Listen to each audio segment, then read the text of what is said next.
No niin, tässä on Jami Kuparin Häkkiradio. Me ollaan täällä Macaco Branco Centerissa ja me ollaan saatu Keenan Cornelius vieraksi. Keenan, how are you doing, man? Good, man. Thanks for having me. Yeah, how is the Finnish seminar? How did you like it here? Well, I just came here straight from the airport, so I didn't really get to see any of Finland, but I had a great time teaching. All the people here are really talented and really skilled, and you can tell they train hard. There's a couple of people in particular that gave me some really good training today, and I just had fun teaching my techniques. So you've been traveling around Europe and Scandinavia and doing these seminars. How was the experience? It was intense. I bit off a lot, maybe more than I could chew, but I did. So today was the 10th seminar in 10 days. Wow. So I did one every single day, and I've been trying to roll for an hour at the end of each one. So it's more than a normal training week where I would rest on the weekends, you know. So it's been kind of non-stop, and I'm gonna have one more tomorrow in Bergen, and back in Norway, and then I'll be headed home. So how does your body hold up? It's not too bad actually. I feel fine. I'm not really sore or anything. It's just more mental, I think. I'm just getting kind of worn out from the traveling, but I feel good and I had a good time. Okay, so this next one is a bit more vague question. Well, what would you say is number one advice for becoming a great grappler? Well, the biggest thing is you have to put in the work. You got to put in a lot of hard work if you want to be good at anything. Really, you have to be consistent.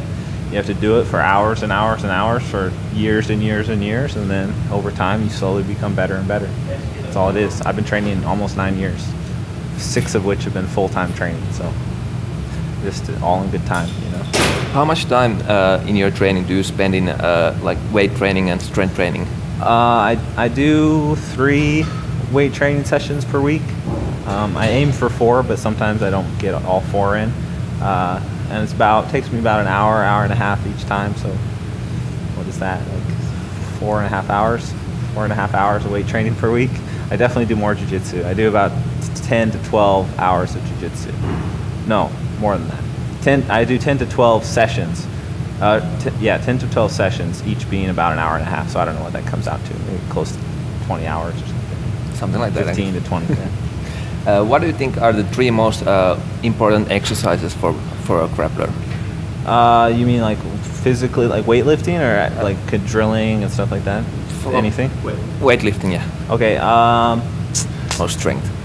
I think one thing to avoid is explosive exercises like Olympic lifts. I don't think they're really super beneficial for jiu-jitsu when it's on the ground. I think it's really good for takedowns and for no-gi training and wrestling and stuff, but actually doing jiu-jitsu when it's on the ground, I think it's more like isometric strength and slow pulling and being able to squeeze someone tightly without actually having to explode out of anything. Most techniques aren't explosive anyways, so I think just the basic, you know, you got to do your squats, bench press, you got to make sure you have a strong back with rows and just the basic stuff. That's what I do. Some people like to do jiu-jitsu specific exercises, like on the cable pull, like for pulling the gi. You know, I don't do any of that stuff though, and I feel like I have a really strong pull like that. So I just train a lot, and I just try and lift to build strength, and I like to try and put on mass too, like try and be heavier for my weight division. So I have to cut down to my weight rather than try and be skinnier. You know, I'd rather go up in weight than down in weight. Do you think like a grappling community puts too much focus on strength and conditioning? I don't think they put enough focus on it actually. I think it's really important, especially if you're not doing a lot of training during the week anyways. If for any reason you miss training, you have to get some sort of exercise in.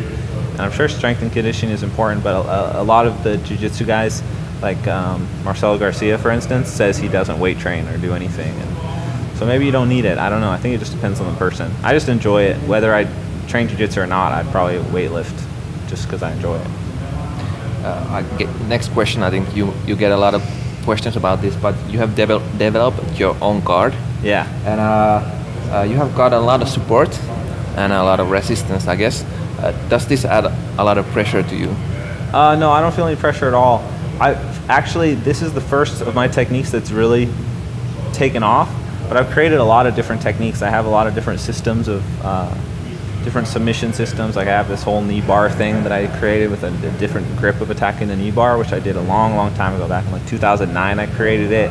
I started doing a lot of other guard stuff, but with not as catchy of a name as worm guard. I think like all the techniques I've created are good, but for some reason worm guard is the one that people started paying attention to. I think because I kind of told everyone I was going to do it at Worlds, and then I did it at Worlds, and so everyone was kind of watching, waiting, looking out for it. And no, I don't really feel a lot of pressure ever. I don't try. I definitely, pressure is something that only exists within your own mind.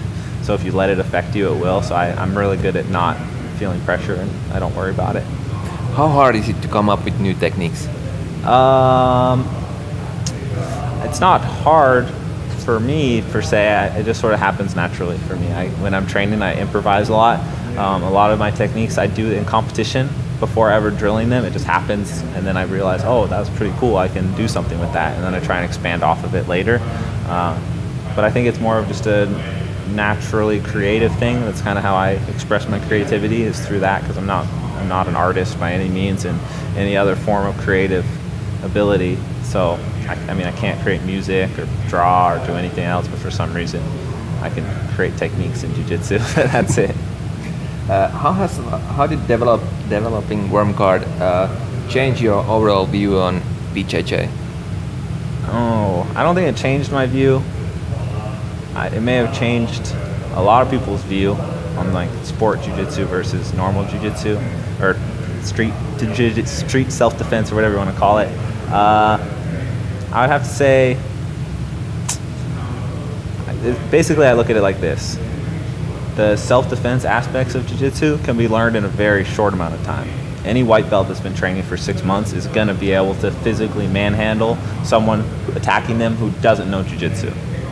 And then you have to take into account most people aren't going to get attacked on fair terms, where it's like, okay, let's fight. You know, it's such a rare occurrence. People think that all assault situations are like a street fight, where it's like, okay, put them up. I've got a problem with you, you got a problem with me, let's fight. And then they do jiu-jitsu and beat them. That's not how it works. Someone's going to come out of nowhere and hit you in the face when you're not looking, or break a bottle on you, or something much worse and jiu-jitsu is not going to help you anyway. So I look at jiu-jitsu as a sport and a form of expression, almost like dance, right?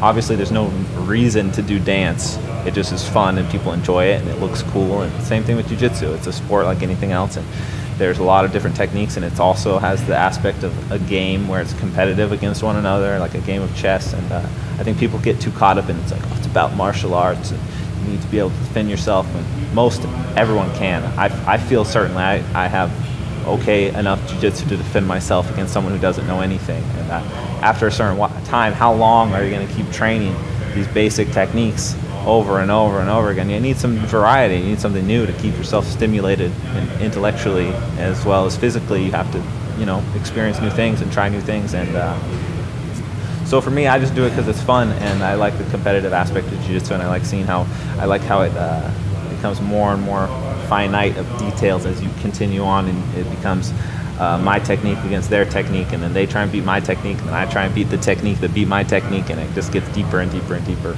So that's what I enjoy about it. So would you say for you it's more like mental game than a physical game? Well, the physical comes into it a lot, but it's more like mind and body fuse, and when you're rolling or competing, your brain has to think, but it doesn't really do it consciously. It's more like instinctual. If you train enough, you should be just sort of instinctually reacting. So for me, it's more like meditation, like no mind at all. So I don't really think about anything when I train. A few days ago, Metamoris released their next event, and surprisingly enough, you were not on the card. Yeah. What's up with that? Well, I can't fight every single one. I think that would be boring to have the same people in it over and over again. They actually messaged me and said, do I want to be on this one or the next one? And I said the next one, because I think it's good to have some space in between, kind of spread it out. And yeah, that's all. So no drama on there. I think they're having Vinny back again on the next one. So. Yeah, no big deal. So how did you check out the card, and what did you think about that? I think Henzo over Sakuraba is a great pull for the crowd, and that's something I'm really excited to see. I think I heard Sakuraba is like pretty heavy smoker, so I don't know if he's going to have the cardio to make it 20 minutes, but he's a legend, and so is Renzo. And then they have the history of Sakuraba breaking Renzo's arm, which is cool. So we'll see. I think it'd be awesome to see an upset where Sakuraba beats Renzo this time. Well, I guess that's not an upset, but in my mind, I think Renzo's probably going to beat Sakuraba this time because I know Renzo still trains hard and is in good shape and stuff. And Sakuraba, I don't know if he is. So, a few more questions. Which match in your career thus far has been the toughest one? In your opinion? Physically toughest? Well, first of all, probably any match that I've lost has been really tough. But the toughest match that I've won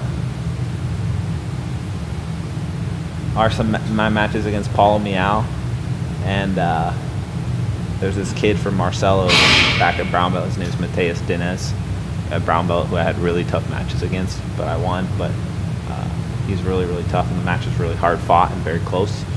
But obviously the matches I lost are all tougher than that because I didn't win. But so like Buchecha and Rodolfo and some of my matches. One of my matches was Braulio, I lost, so those ones are tough. And what is your dream match?